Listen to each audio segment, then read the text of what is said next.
Unaangalia Baba Sam the King Tanzania TV channel. Kwa maoni na ushauri tumia namba zifuatazo 0752732515.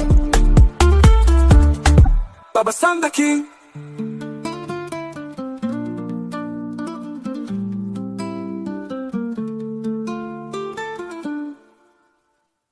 Uhali gani mpenzi msikilizaji wa simulizi za sauti?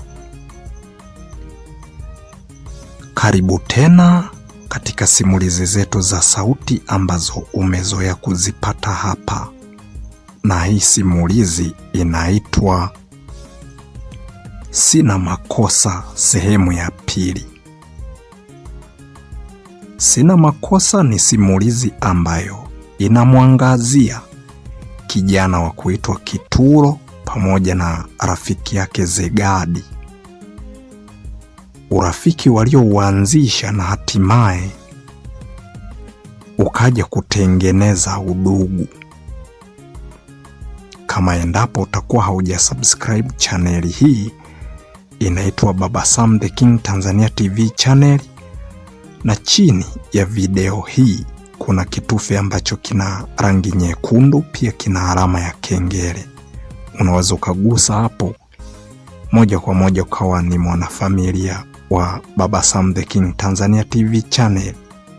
Ninachokuomba msikilizaji wangu na mtazamaji wangu, usikose kuendelea kufuatilia makala mbalimbali pamoja na simulizi zinazopatikana katika kituo hiki. Ninachokuomba subscribe, like, share, comment pia, ili tuweze kupata mchango wa mawazo yako.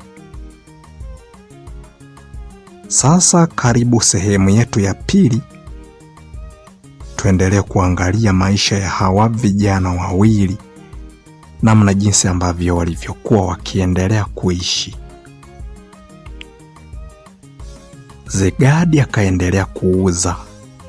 Kituro alibaki hapo hapo nyumbani kwa sababu aliambiwa na Zegadi aendelee kukaa hapo nyumbani kwa sababu yeye sio mwenyeji.